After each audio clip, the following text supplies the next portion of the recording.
तो जय हिंद दोस्तों, एसएसजीडी की तैयारी कर रहे हो, मैथ आपका बहुत ज्यादा वीक है, एग्जाम में ले दे के 13 दिन बचा हुआ है। तो आज मैं आपके लिए मैथ के लिए स्पेशली रणनीति लेके आया हूं और कुछ ऐसे 10 चैप्टर लेके आया हूं जिसमें से अगर आप 5 चैप्टर भी कवर कर देते हो तो मैथ में डेफिनेटली आपके अच्छे स्कोर आएंगे।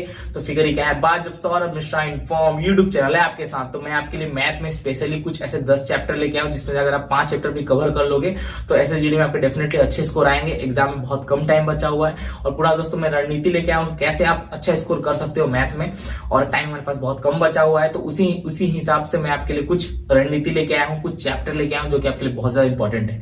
और इसके बाद मैं एक और वीडियो आपके लिए लेके आऊंगा स्पेशली हिंदी और रीजनिंग के लिए, जिसमें जिन लोगों का मैथ ज्यादा कमजोर है, मैथ हो नहीं रहा, तो वो लोग हिंदी रीजनिंग में कैसे अच्छा स्कोर कर सकते हैं, उसके ऊपर एक वीडियो बहुत जल्द लाने वाला हूँ। तो सबसे पहले बात करते हैं मैथ के बारे में। जिन लोगों का मैथ बहुत ज्यादा वीक है तो ये टॉप 10 चैप्टर्स हैं जो आप कंप्लीट कर दोगे तो आपका मैथ में बहुत ही अच्छा स्कोर हो सकता है। उससे पहले दोस्तों अगर आप एसएसजीडी की तैयारी कर रहे हैं तो बता दो, चक्षु पब्लिकेशन की तरफ से न्यू एग्जाम के पैटर्न भी दोस्तों इनके प्रैक्टिस और गाइड दोनों मार्केट में अवेलेबल है। बहुत ही अच्छी बुक है, इतनी अच्छी बुक है दोस्तों, ये बेस्ट सेलर पे ट्रेंड कर रही है। फ्लिपकार्ट पे आप चले जाओ चाहे अमेजन पे चले जाओ, बहुत ही अच्छी बुक है, ये बेस्ट सेलर पे ट्रेंड कर रही है। और इतनी अच्छी बुक है, मैं बता दूं इनके प्रैक्टिस सेट और गाइड 4.5 स्टार की रेटिंग है। तो ये बुक डेफिनेटली आपके लिए एग्जाम क्वालिफाई करने में आपकी मदद कर सकती है। और अगर आप चाहो तो इसे परचेस कर सकते हो, लिंक में डिस्क्रिप्शन में डाल दूंगा। चक्षु पब्लिकेशन की बुक है तो आपके लिए बहुत ज्यादा अच्छी बुक है, तो आप चाहो इसे परचेस कर लेना। तो बात कर लेते हैं दोस्तों की सबसे पहले हमारे मैथ में हम लोग क्वालिफाई करने के लिए सबसे पहले रणनीति क्या होनी चाहिए। तो मैं बता दूं सबसे पहले जो हमारी रणनीति होनी चाहिए वो ये होनी चाहिए कि जो चैप्टर्स हैं, अब मैं आपको कुछ 10 चैप्टर बताने वाला हूं जिसमें से दोस्तों मिनिमम अगर 5 चैप्टर भी आप क्लियर कर लोगे तो डेफिनेटली मैथ में जिन लोगों का टोटली स्कोर नहीं आ रहा उनका डेफिनेटली अच्छा स्कोर आएगा। और अगर इन 10 चैप्टर में से 5 चैप्टर को भी रिवीजन कर लोगे, अगर आप पहले से बनाते हो, जैसे नंबर सिस्टम हो गया, परसेंटेज हो गया, एवरेज हो गया, अगर आप पहले से बनाते हो, रिवीजन पहले से आपका है, इसमें से अगर इसको आप रिवीजन भी कर लोगे ना, अभी आपको नहीं समझ में, लेकिन एग्जाम हॉल में डेफिनेटली आपका दिमाग दौड़ने लगेगा, उस टाइम आपको समझ में आएगा। तो पहले आपको मैं बता देता हूँ 10 चैप्टर कौन से हैं, ठीक है। और ये चैप्टर बहुत ज्यादा इंपॉर्टेंट चैप्टर है। तो मैं बता दूं सबसे पहले आ गया आपका नंबर सिस्टम, इसमें डेफिनेटली एसएसजीडी में आपके बनते ही हैं। उसके बाद टाइम एंड डिस्टेंस हो गया। उसके बाद दोस्तों आपके परसेंटेज के क्वेश्चन पक्का बनते हैं, रेशियो एंड पर्पस के क्वेश्चन बनते हैं। उसके बाद प्रॉफिट और लॉस के क्वेश्चन तो डेफिनेटली बनने ही बनने हैं। मेंसुरेशन के क्वेश्चन आ जाते हैं, ठीक है। एलसीएम के क्वेश्चन आ जाते हैं, टाइम एंड वर्क के क्वेश्चन आते ही हैं, ठीक है। ये आपके डेफिनेटली इतने क्वेश्चन, ये मैंने आपको कुछ 10 चैप्टर बताए हैं। इन 10 चैप्टर में से अगर आप नंबर सिस्टम हो गया, परसेंटेज हो गया, एलसीएम हो गया, इन सबको दोस्तों अगर आप रिविजन कर लेते हो तो डेफिनेटली आपके एसएसजीडी में अच्छे नंबर आएंगे।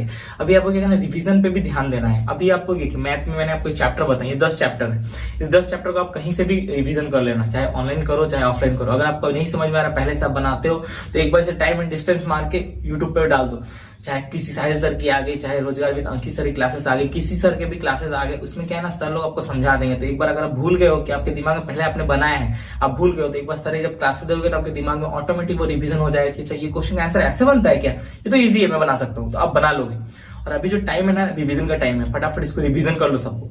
जो चैप्टर है अगर आपको नहीं समझ में 0 नंबर, तो 10 चैप्टर में से अगर आपको आता है कुछ चैप्टर, जो चैप्टर आपको आता है वो चैप्टर को एक बार रिवीजन कर लो। रिवीजन करने से क्या है कि अपने आप हमारा दिमाग दौड़ता है। मैं आपको बता दूं जिन लोगों को टोटली मैथ में जीरो, सबसे पहले आपको बता दूं, मैंने बोला था ना, बेस आपका क्लियर होना जरूरी है। बेस में मतलब आपके पणिकिया मतलब पहाड़ा होता है, हमें उड़िया में पणिकिया बोलते हैं और हिंदी में उसको पहाड़ा बोलते हैं और इंग्लिश में उसको टेबल बोलते हैं। तो टेबल आपके 1 से लेकर कक्षा नहीं भी तो 30 या 40 तक आपको टेबल याद होना चाहिए।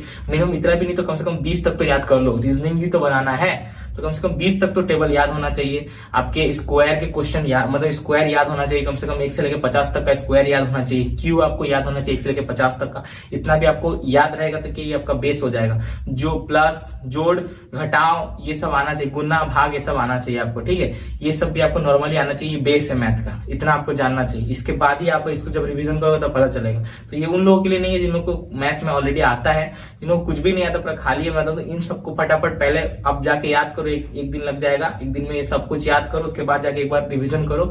एक बार नहीं भी रिवीजन कर पाते एक बार देख लो कि बनता कैसे, नंबर सिस्टम क्वेश्चन कैसे बनता है, एलसीएम क्वेश्चन कैसे बनता है, प्रॉफिट लॉस का क्वेश्चन कैसे बनता है, इसका क्वेश्चन का सोल्यूशन कैसे निकलता है, वो एक बार आप देख लोगे ना आपके दिमाग में आइडिया हो जाएगा। दिमाग क्या है ना, हमारा आइडिया के बेस पे भी ज्यादा चलता है। तो एक बार आइडिया हो जाएगा, मतलब एग्जाम हॉल में आप क्वेश्चन देखोगे तो आपको ऑटोमेटिक बोलेगा अच्छा ये इस टाइप का बना था, तो आप दिमाग में अपना आइडिया लगा सकते हो। अगर आंसर निकल गया तो सही है दोस्त, नहीं निकला तो कोई बात नहीं, लेकिन ट्राई करने में क्या हर्ज है। तो मैंने जो 10 चैप्टर बताया इसमें से आपको आप 5 चैप्टर भी क्वालिफाई करने की कोशिश करो।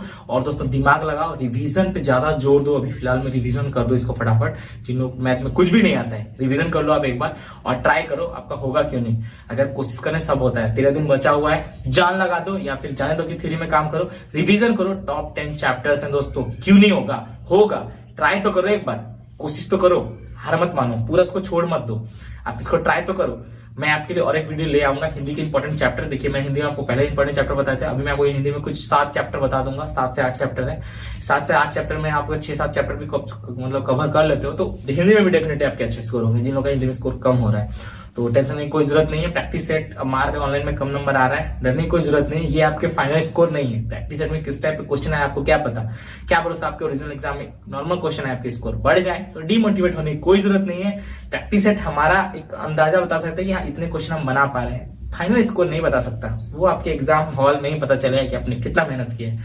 तो उस मेहनत के लिए तैयार रहो और रेडी रहना। जय हिंद, जय भारत। होपफुली ये वीडियो आपके लिए मददगार साबित हुई होगी। मैथ में जो इंपॉर्टेंट चैप्टर्स मैंने बताए, इसमें आपने कुछ भी चैप्टर को क्वालिफाई करने की कोशिश की होगी और करो और हार मत मानना और जाओ सर्च करो और एक बार रिवीजन कर लो। जिन लोगों को कुछ भी नहीं आता है और रिवीजन कर लो, आपके दिमाग में आइडिया खाली बस जाना चाहिए, बस ये आइडिया के बेस पे वहां पे काम हो जाएगा। ठीक है, नंबर भी अच्छे आएंगे और नौकरी भी होगी और लोग देखेंगे भी आपको। ठीक है, तो एक बार नंबर बेस पे अपने दिमाग को लगाओ। जितने भी मैंने 10 चैप्टर बताया उसमें पहुंचो 5 चैप्टर को भी कवर करने की कोशिश करना। इसमें आपके डेफिनेटली मैथ में अच्छा स्कोर आने की संभावना है और अच्छे स्कोर आएंगे ही आएंगे। ठीक है, बेस्ट ऑफ लक। जय हिंद, जय भारत, भारत माता की जय, वंदे मातरम।